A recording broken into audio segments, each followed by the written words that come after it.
Welcome to Lakemont Park in Altoona, Pennsylvania. This park is the 8th oldest amusement park in the United States. It opened in 1894 as a trolley park, and 1899 was when it really established itself as an amusement park. I was here about 20 years before this video, and I didn't recognize this place at all. It has changed so much over the changes of ownership. It was Boyertown, USA for a brief period, and now it's back to Lakemont, but it isn't really an amusement park. It's more of a family entertainment center now.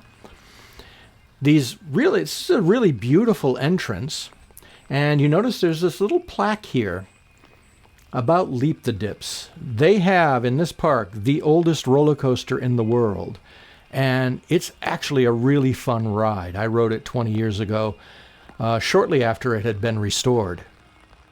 So I was eager to ride it again, but unfortunately, as you can see, it was pouring out. I had my umbrella with me, and the gates were open, so I was able to walk in, but nothing was running. So let me take you on a little tour, so if you come here when it is open, you'll be able to see what's going on.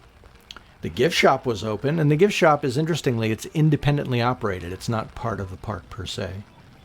So the first thing you see is a cute little mini golf course, and that's really what the focus of this park is now. It's not so much on rides, which there were plenty of the last time I was here. It's really focused on, well, family entertainment stuff, like the mini golf course. You can see the basketball courts in front of us. There's a children's play area. So not so much a ride park as it is a recreation park. And there's a huge ice rink. And of course, next door is the massive baseball stadium, which is very popular. So notice you have tickets and you have rides. You can get a wristband here, or you can get individual tickets for the rides. And there are very, very few rides. You can get tickets for the golf courses. Notice how there's very little here. This used to be a bustling midway with lots of stock carnival-style rides. They had a Mad Mouse, they had a skydiver, they had a toboggan, they had all sorts of things here. Over there is a similarly designed community. It's a business park, essentially, that was built on part of the park's property, with the same look as what we saw at the entrance. There are picnic pavilions here, and while we were here, there were a couple of groups setting up for their outings, so they were still having the outings even though the park itself technically was closed. There was also a danger of flooding because of the heavy rains that have been experienced in the area while we were there. So a lot of stuff that could have been open wouldn't have been because of the danger of flooding anyway. It is beautifully landscaped. There are lots of open fields like this and lots of trees. Over in the background on the left is the Lakeside Cafe, which was not operating. Even if the park were open, it wouldn't have been operating. And they used to serve pretty good food. We had some really good fish there the last time we ate there, but that was no longer in operation. And on the left here is another concession building that was closed off.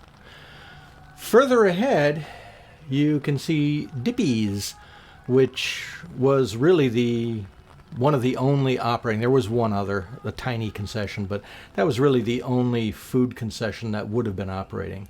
And there in the distance is Leap the Dips. Now, notice over here, I had never seen anything like this before. It's a gigantic chess set that was set up. It didn't look like it was a real game that was being played. They were just positioned randomly. I saw that at one other park on our trip this summer. Somebody had that. And those pieces were really heavy. I think they were filled with sand. But it was another piece of recreation for people to enjoy. Way off in the distance there are the Lake Monster paddle boats. They're themed to look like dragons. They're really cute. Most of them, well, I wouldn't say most, I'd say all of them were sitting on the dock because of the flooding. They weren't actually in the water. Now over here is the station for Leap the Dips. Now, the structure does not look too imposing. However, what you have to remember about this ride is that the trains are just single cars, which you can see here. They're more like a comfy lounge chair, and they are not held to the track. They sit in essentially a small trough, and they sort of roll down this trough and bounce from side to side. And when you go over some of the big dips, you actually come off the track and bounce down. It's a really interesting experience, unique and quite thrilling, actually. But there's the lift hill. It has two chains on the lift, one to pull you to the lift and the other to pull you up. And there's the car. And over on the right, there's a station with all the other cars in storage there. Last time we were here 20 years ago, they actually were using a lot of the cars. Now they only, I guess, use one car. This little building back here was built to be the Leap the Dips gift shop. Now it's closed off. And this commemorative plaque that you see here is telling you that Leap the Dips in 1996 became a National Historic Landmark, which is good. I'm glad it was done that way because now it's preserved, since there's really nothing else like it in the entire world. So we're going to keep going down toward this area, and the only other thing here, you can see the little railroad crossing sign, there is a miniature railway. And it's actually pretty extensive. It has a long route. There is only 2 cars on this train, and it's essentially a chance C.P. Huntington train. It's nothing too fancy. It's really interesting, though, if you look behind this train, there is an older train that's really neat, this old Art Deco thing. But I assume it doesn't run anymore. They also have a coal car further on back there, which was off the track. I was really looking forward to riding that train, but alas, with the rain, nothing was running. So let's mosey on this way and see what else is in the park.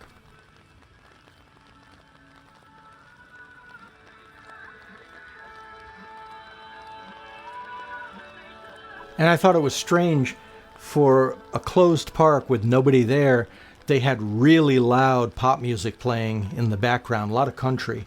So to avoid content matching, I've had to flip the audio a bit. So let's go up this way. And again, as I said, there were so many other rides in the park. And now that's pretty much the king of the Midway. And one of the things that makes Leap the Dips look so innocuous is that it doesn't appear to have many big drops. They're all, as the name implies, little dips. However, you pick up an enormous amount of speed going through that course. And being just in that open car with nothing holding you to the track, it does create a real sense of peril. It's a perfectly safe ride, but it just does feel very exposed while you're riding it. And you can see lots of picnic pavilions. They're everywhere, which is really what the focus of the owners are now, is to have outings come in and rent the place. And I would assume with all the open grassy fields, you have a lot of kids playing things like, playing baseball or wiffle ball or just plain running around. There's a lot of space, like a public park, more than an amusement park. Now up here, you can see this little wooden train. There's a kids' play area. And again, more like what you would find in a public park as opposed to an amusement park. And they have those interesting sewer pipes laid out there that kids can run through. Now, some of you might know that one of the more famous people to come out of Pennsylvania was Fred Rogers. And I thought it was interesting that they had this bench here with a quote from Mr. Rogers. And it's pleasant. Now over here on the left is one of the other few rides that they actually do have in the park. It's an antique car ride, and it's beautifully landscaped. It wasn't running, of course, and it looked like some of the cars were out for maintenance. But it was quite an extensive course.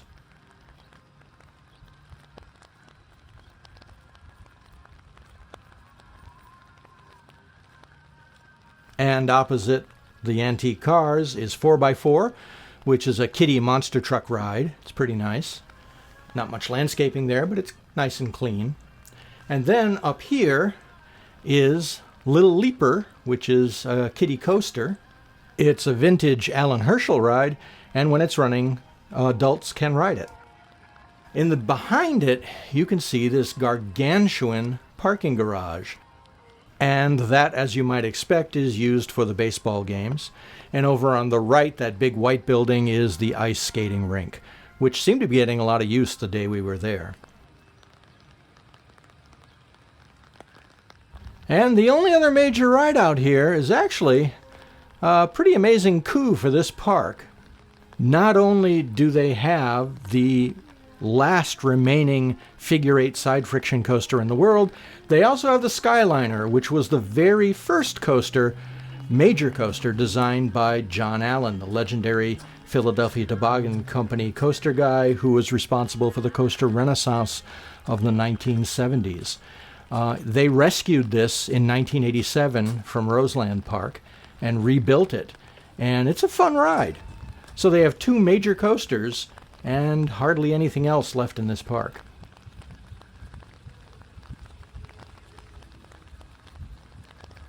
And that's about it. Behind the Skyliner was the baseball field, so that's where the formal park ends. So we're just going to walk back toward the entrance. One of the interesting things while we were there with the audio in the park is that the speakers weren't quite in sync, and so when you were standing in certain areas of the park, there was this strange slapback of the audio. It was like it was being played just slightly behind some speakers than others, so you had this weird echo as if you were in this gargantuan stadium. The path we're on now is labeled as the Bourne Learning Trail, sponsored by the Family Resource Center and the United Way. And I'm not quite sure what the purpose is. They have these paintings on the pavement. Maybe little kids are supposed to identify Frog or Daisy. And they do have a hopscotch further on down. On the left here is an adventure golf course, different from the one we saw at the beginning. This is a much more quote-unquote adult course, so a little more challenging. And it's, again, beautifully landscaped.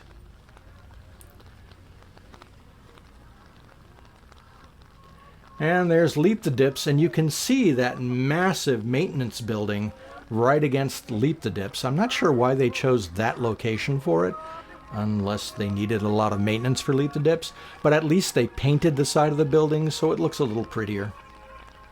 There's that ice skating rink again in front of us, and that little tiny booth is one of the ticket booths.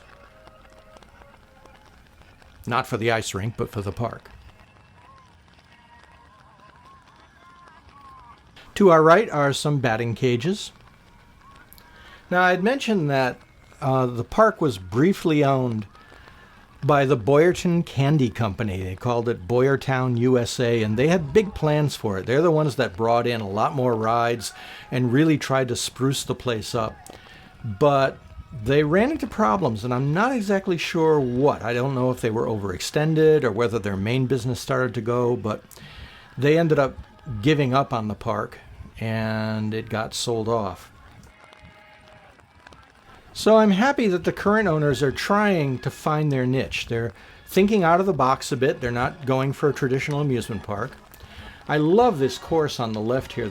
It's a kiddie course, basically, called the Rabbit Hole. And every hole has a sort of unique design to it.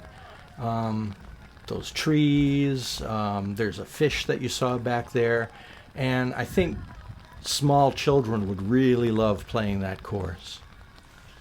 So that really does it. You can see way off in the distance the business park, but really that's about the extent of Lakemont Park in 2023. Maybe it'll grow a little more. Maybe they'll just keep it as sort of rental property, as we'll see with another park that I'm going to be doing a walkthrough of later on, Stricker's Grove.